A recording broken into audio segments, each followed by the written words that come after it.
बीते कुछ दिनों में इंडिया में डेरिवेटिव ट्रेडिंग बहुत ज़्यादा पॉपुलर हुई है। बट क्या ये डेरिवेटिव ट्रेडिंग प्रॉफिटेबल है और क्या ये आपके लिए सही है? तो चलिए आज के वीडियो में हम पूरा विस्तार से जानेंगे कि डेरिवेटिव्स ट्रेडिंग है क्या, डेरिवेटिव ट्रेडिंग्स के फ़ायदे क्या हैं, वो क्यों पॉपुलर है, और उससे भी इम्पॉर्टेंट बात, क्या डेरिवेटिव ट्रेडिंग प्रॉफिटेबल है। तो चलिए बने रहिए वीडियो के अंत तक और समझिए क्या डेरिवेटिव ट्रेडिंग आपके लिए है या नहीं।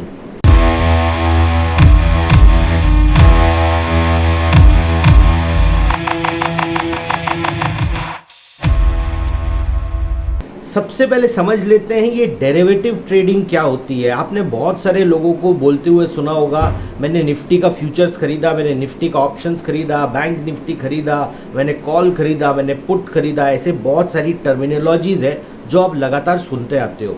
अब आपके दिमाग में ये चलता है ये हो क्या रहा है। तो सबसे पहले यहाँ पर देख लीजिए कि डेरिवेटिव क्या होता है। डेरिवेटिव किसी भी चीज़ से डिराइव की हुई वैल्यू को कहते हैं। तो जैसे अगर आप बात करते हैं कि मिल्क से क्या डिराइव हो सकता है, मिल्क से कर्ड डिराइव हो सकता है, दूध से क्या बनता है, आपका दही बनता है। तो जो दही होता है वो डेरिवेटिव प्रोडक्ट होता है, अंडरलाइन क्या होता है, वो मिल्क होता है। जब आप ऑरेंज की बात करते हैं तो ऑरेंज से आपको मिलता है ऑरेंज जूस। तो ऑरेंज जूस की अपने आप में जो वैल्यू होती है वो डिपेंड किसके ऊपर करती है, वो डिपेंड करती है ऑरेंज की प्राइस पे। ऑरेंज की प्राइस बढ़ेंगे तो ऑरेंज जूस के प्राइसेस भी बढ़ेंगे। ठीक वैसे ही अगर हम फिनेंशियल मार्केट्स में बात करते हैं तो फिनेंशियल मार्केट्स में क्या होता है, डेरिवेटिव्स अपने आप में कुछ नहीं होते, वो पूरी की पूरी वैल्यू डिराइव करते हैं अंडरलाइन से। जैसे जब हम बात करते हैं निफ्टी, तो ये निफ्टी क्या है, निफ्टी अपने आप में डेरिवेटिव है। किसका डेरिवेटिव है, वो 50 स्टॉक्स का डेरिवेटिव है। अगर ये 50 स्टॉक्स ऊपर जाते हैं तो निफ्टी ऊपर जाता है, ये 50 स्टॉक्स जब नीचे आते हैं तब वो निफ्टी नीचे आता है। लेकिन हम और आप करते क्या है, हम कहते हैं निफ्टी ऊपर है कि नीचे है, फिर हम पहले निफ्टी को देखते हैं और उसके बाद में किसको देखते हैं, स्टॉक्स को देखते हैं। लेकिन अगर आपको असलियत पता होगी तो आपको ये समझ में आ जाएगा कि अगर निफ्टी 50 के स्टॉक्स बढ़ रहे हैं तब जाके निफ्टी बढ़ता है। तो जैसे निफ्टी 50 स्टॉक्स के ऊपर डिपेंडेंट है, वैसे ही डेरिवेटिव प्रोडक्ट्स होते हैं फ्यूचर्स और ऑप्शंस। वो क्या करते हैं, निफ्टी की जो प्राइजेस अप और डाउन होती हैं उसके बेसिस में या तो फ्यूचर्स की प्राइजेस अप और डाउन होती है या ऑप्शंस की प्राइजेस अप और डाउन होती है। अब आपको अगर डेरिवेटिव का मतलब समझ में आ गया है तो मैं इन शॉर्ट में आपको फ्यूचर्स और ऑप्शंस का मतलब समझा देता हूं। पहले आप समझ लीजिए फ्यूचर्स, एकदम सीधी सी बात है। फ्यूचर्स क्या होते हैं, एक कॉन्ट्रैक्ट होता है जिसमें आप कहते हैं कि मैं भविष्य में जाके मैं ये शेयर्स खरीदूंगा। सपोज रिलायंस का शेयर्स है, रिलायंस का शेयर्स अगर अभी 2400 चल रहा है तो आप एक कॉन्ट्रैक्ट करते हो, आप खरीदने का कर रहे हो, सामने वाला बेचने का कर रहा है कि मैं महीने के एंड में आऊँगा और आपसे रिलायंस का शेयर खरीदूंगा। जो भी कीमत है वो आज आप बता दीजिए, आज के प्राइस सपोज 2400 चल रहा है, मैंने 2400 में ये सौदा कर लिया। अब अगर इसकी कीमत बढ़ेगी शेयर्स की तो ऑटोमेटिकली मुझसे डिमांड बढ़ेगी। लोग मुझे कहेंगे कि भाई आपके पास में राइट है, आपके पास में एक कॉन्ट्रैक्ट है खरीदने का, आप वो हमें बेच दो। तो ऑब्वियस सी बात है, क्योंकि रिलायंस के शेयर के प्राइसेस बढ़ चुके हैं, सपोज 2400 से वो 2500 हो चुके हैं, तो क्या मैं अपने कॉन्ट्रैक्ट को सस्ते में बेचूंगा कि महंगे में बेचूंगा, मैं उसे महंगे में बेचूंगा। तो अब क्या हुआ, क्योंकि मैंने यहाँ पर महंगे में बेचा तो 2400 में खरीदा, 2500 में बेचा, तो मेरी कमाई हो गई। अब आप कहोगे कि अभिषेक यही काम हम कैश मार्केट में क्यों नहीं कर रहे हैं। तो यहाँ पर पॉइंट नंबर 1, डेरिवेटिव पॉपुलर क्यों है वो आपको यहाँ पर समझ में आएगा। डेरिवेटिव्स पॉपुलर इसलिए है क्योंकि जब आप कैश मार्केट में खरीद रहे हो, सपोज मैं आपको कहता हूँ 2400 रुपये का शेयर है और आप एक शेयर सपोज खरीद रहे हो, आपको कितने पैसे देने पड़ेंगे, आपको 2400 पूरे देने पड़ेंगे। तो जब आपने 2400 रुपये दिया और शेयर की प्राइस 100 रुपये बढ़ गई तो आपकी कीमत 100 रुपये का प्रॉफिट हुआ, आपकी लागत कितनी थी, वो लागत थी 2400 रुपये। अब हम आते हैं कि अगर सेम काम अगर आपने फ्यूचर्स में किया होता तब क्या होता। अगर आपने फ्यूचर्स में किया है तो वहाँ पर क्या होता है, आपको एक टोकन अमाउंट देना पड़ता है, सिक्योरिटी डिपॉजिट देनी पड़ती है, जिसे हम टेक्निकल भाषा में मार्जिन मनी कहते हैं। ये वैसे ही है जैसे जब आप कोई फ्लैट खरीदते हो तो आप एक डाउन पेमेंट करते हो और उसके ऊपर का आपको लोन मिलता है। तो अगर अब मैं यहाँ पे बात करता हूँ 2400 रुपये की, तो अगर मैं वहाँ पर 20% मार्जिन भी पकड़ लेता हूँ तो आपको वहाँ पर 480 रुपये जमा कराने हैं। पोजीशन आपकी ली जा चुकी है। अब 2400 के भाव से जब ये भाव 2500 रुपये जाता है तो 100 रुपये की कमाई आपकी फिर से हुई। ये जो आपने 480 रुपये जमा किए थे वो आपके फ्री हो गए। अब आप कंपेयर कीजिए, कैश मार्केट में जब आप काम कर रहे हो आपको कितने पैसे फंसाने पड़ रहे हैं, 2400 रुपये। लेकिन जब आप फ्यूचर्स में काम कर रहे हो तो आपको कितने पैसे फंसाने पड़ रहे हैं, मात्र 480 रुपये। तो जब आप ROI निकालोगे तो ऑब्वियसली कम पैसे लगा के ज़्यादा पैसे आप कहाँ कमा पा रहे हो, आप फ्यूचर्स की ट्रेडिंग के लिए कमा पा रहे हो। तो ये सबसे बड़ा रीज़न होता है कि क्यों डेरिवेटिव्स पॉपुलर है। अब नेक्स्ट जो आपका प्रोडक्ट होता है डेरिवेटिव में वो होता है ऑप्शंस। ऑप्शंस और कॉम्प्लिकेटेड है, लेकिन ऑप्शंस बहुत जुड़ा हुआ है कैश मार्केट से, डेरिवेटिव मार्केट से। और जब आप ऑप्शंस में देखते हो तो ऑप्शंस में और आपको अगर आपको एक डायरेक्शन की साइड लेनी है, या तो ऊपर या तो नीचे, तो वो भी आप बहुत कम पैसे से ले सकते हो। तो जहाँ पर आपको वहाँ पे 480 रुपये लग रहे थे, आप यहाँ पर देखोगे यहाँ पर आपको 40 रुपये, 50 रुपये, 60 रुपये लगेंगे। ये अलग बात है कि जब आप डेरिवेटिव्स में काम करते हैं तो आपको एक मिनिमम क्वांटिटी खरीदनी पड़ती है। तो अगर आप निफ्टी खरीदते हैं तो आप एक निफ्टी नहीं खरीद सकते हैं, आपको 50 निफ्टी खरीदना पड़ता है एट अ टाइम। लेकिन फिर भी अगर आप 50 निफ्टी से कैश मार्केट को, निफ्टी के फ्यूचर्स को और निफ्टी के ऑप्शंस को कंपेयर करेंगे तो सबसे ज़्यादा पैसे आपको लगते हैं, सबसे ज़्यादा पैसे लगते हैं कैश मार्केट में, उससे बहुत कम पैसे लगते हैं आपको फ्यूचर्स मार्केट में, और सबसे कम पैसे लगते हैं आपको ऑप्शंस मार्केट पे। अब ऑप्शंस मार्केट में जैसे ही सबसे कम पैसे लगते हैं और आप जब रिवॉर्ड देखते हो तो जहाँ पर आप देख रहे हो कि मैंने 480 रुपये फंसाए और मेरे पैसे 100 रुपये बने बहुत कम समय पे, वहीं पर आप देखोगे आपने 40 रुपये फंसाए और आपके 80 रुपये हो गए ऑप्शंस में विद इन एन आवर। तो आप एक चीज़ देखते हो, आपके पैसे लगातार डबल हो सकते हैं बहुत कम समय पे। तो अब आप मुझे बताइए क्यों डेरिवेटिव ट्रेडिंग पॉपुलर नहीं होगी। डेरिवेटिव ट्रेडिंग और ख़ासकर ऑप्शंस ट्रेडिंग इसलिए और पॉपुलर हो जाती है, इसलिए और पॉपुलर हो जाती है क्योंकि यहाँ पर आपको जो 1 2 का 4 कॉन्सेप्ट है वो बार बार देखने को मिलता है।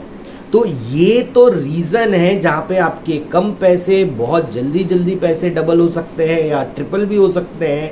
ये ल्योर होता है कि क्यों डेरिवेटिव ट्रेडिंग पॉपुलर है। तो हमारा जो सेकेंड हाफ है वो ये आपको समझाने की कोशिश करेगा क्या डेरिवेटिव ट्रेडिंग प्रॉफिटेबल है। अगर डेरिवेटिव ट्रेडिंग प्रॉफिटेबल है कि नहीं है ये अगर आपको समझना है तो सेबी की अभी एक रिपोर्ट आई है जो कहती है कि 100 में से 90 ट्रेडर लॉस करते हैं और 10 ट्रेडर ही पैसे कमाते हैं। ये रिपोर्ट साफ साफ बता रही है कि अगर आप डेरिवेटिव ट्रेडिंग करने आए हैं तो ऑड्स आपके अगेंस्ट में है। अगर 10 लोग ट्रेड करेंगे तो 9 गंवाएंगे और एक ही व्यक्ति कमा पाएगा। तो आपको यहाँ पर आंसर स्ट्रेट अवे मिल जाएगा कि ये डेरिवेटिव ट्रेडिंग में रिस्क बहुत ज़्यादा है। लेकिन अब आपको समझना पड़ेगा ये रिस्क ज़्यादा कहाँ से आता है और कैसे आता है। तो आपने क्या किया, जब आपने ये सुना कि मैंने 480 रुपये डाले और रिलायंस का फ्यूचर्स खरीदा और रिलायंस का फ्यूचर्स मात्र 100 रुपये बढ़ा तो मेरी कमाई 100 रुपये हो गई। तो 480 को अगर मैं 500 रुपये पकड़ लेता हूँ तो 100 रुपये की कमाई यानी 20% की कमाई, आँख के सामने 20% की आपकी कमाई हो गई। और आप ये सुनकर सीधा कूद पड़ते हो डेरिवेटिव ट्रेडिंग के ऊपर या फ्यूचर्स ट्रेडिंग के ऊपर। लेकिन आज आपको क्या ये बताने की ज़रूरत है कि अगर 2400 रुपये से रिलायंस के प्राइस 2300 रुपये आते हैं, मात्र 100 रुपये घट जाते हैं, तो आपकी जो 480 रुपये का इन्वेस्टमेंट है वो भी 100 रुपये से घटेगा, यानी आपकी आंख के सामने 20% का आपका लॉस हो जाएगा। तो लोग जब मार्केट में इन्वेस्ट करते हैं तो सिर्फ वन साइडेड सोच के इन्वेस्ट करते हैं, उनके दिमाग में सिर्फ और सिर्फ प्रॉफिट रहता है, इसीलिए वो आंख बंद कर अट्रैक्ट होते हैं फ्यूचर्स या डेरिवेटिव ट्रेडिंग के लिए, और उनकी कोई तैयारी नहीं होती कि क्या उनका लॉस लग भी सकता है। अब अगर मैं बात आपसे करता हूँ ऑप्शंस की, तो ऑप्शंस में सिचुएशन और ख़तरनाक हो जाती है। क्यों खतरनाक हो जाती है उस चीज़ को भी आप समझिए। ऑप्शंस में क्या होता है, ऑप्शंस एक लीनियर प्रोडक्ट नहीं है। देखिए फ्यूचर्स ऑप्शंस बहुत डीप प्रोडक्ट्स हैं, लेकिन मैं आपको बहुत सिंपल भाषा में समझाने की कोशिश कर रहा हूँ। अगर आपको ऑप्शंस ट्रेडिंग को देखना है तो ऑप्शंस ट्रेडिंग शर्त लगाने के जैसे होती है, बेटिंग लगाने के जैसे होती है। तो अगर आपको लगता है कि मार्केट यहाँ से ऊपर जाएगा, 2400 से रेट रिलायंस के ऊपर जाएंगे, तो आप क्या करते हो, कैश मार्केट में 2400 में बाय कर लेते हो।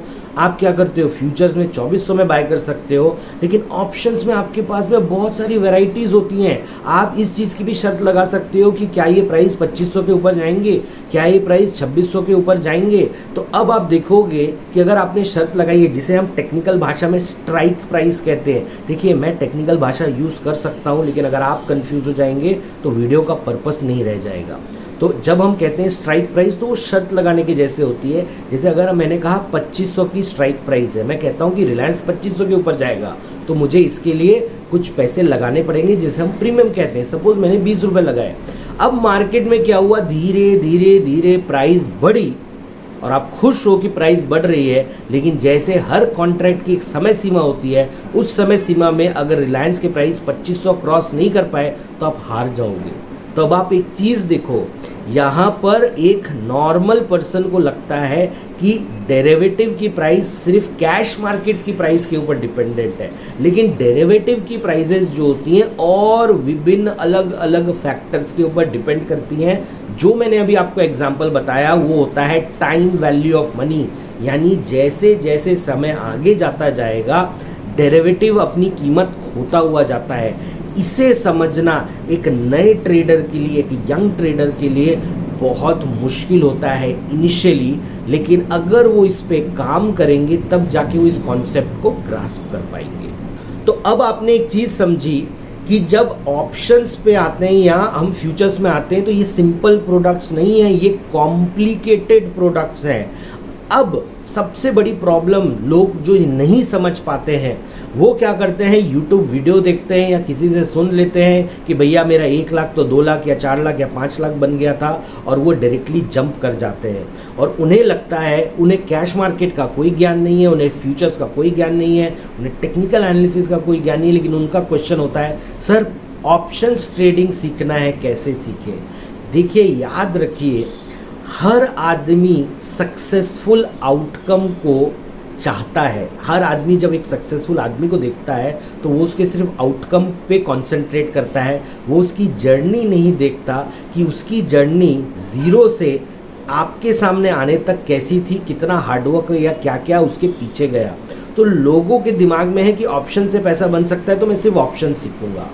प्रॉब्लम यहीं से स्टार्ट होती है कि अगर जब आप स्टैटिस्टिक्स देखते हैं तो आपके 2 रिएक्शंस हो सकते हैं। जैसे सेबी ने जब कहा कि जब 100 लोग ट्रेड करेंगे तो 90 गंवाएंगे और 10 कमाएंगे, और आपको एक और चीज़ बताई जाती है कि ट्रेडिंग ज़ीरो सम गेम है, एक कमाएगा तो एक गंवाएगा। ऐसा बिल्कुल भी नहीं होता। याद रखिए, ये जो 90 लोगों ने गंवाया है वो पूरा का पूरा ये 10 लोगों ने कमाया है। तो अब आप समझ सकते हैं 90 लोगों का लॉस, 10 लोगों का प्रॉफिट है। तो अब वो ऐसा क्या कर रहे हैं, देखिए कंक्लूजन तो समझना पड़ेगा। मैंने आपको बताया क्या डेरिवेटिव ट्रेडिंग प्रॉफिट पॉपुलर है, बिल्कुल है। क्यों पॉपुलर है मैंने वो बताया। अब क्या डेरिवेटिव ट्रेडिंग प्रॉफिटेबल है, प्रॉफिटेबल तो है, लेकिन इसमें रिस्क बहुत ज़्यादा है। तो रिस्क आता है हमारी अवेयरनेस के कारण।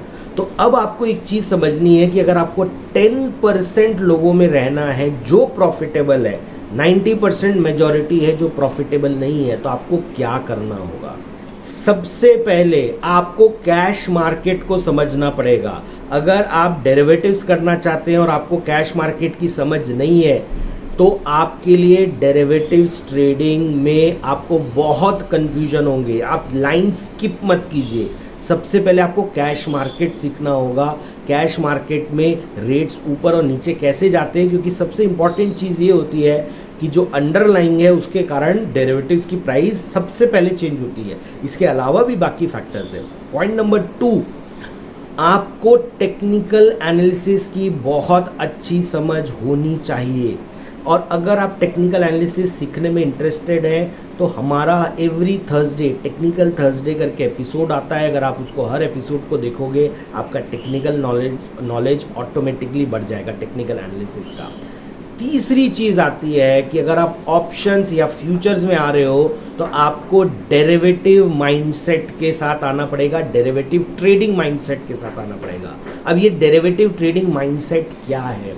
देखिए, अगर आप कैश मार्केट में ट्रेड करते हो तो बहुत बार आप अपनी गलतियों को छुपा पाते हो। कैसे? आपने एक स्टॉक बाय करते हो और आपको स्टॉक लगता है कि आज यहाँ से 10% या 15% या 20% ऊपर जाएगा, आप उसे बाय कर लेते हो।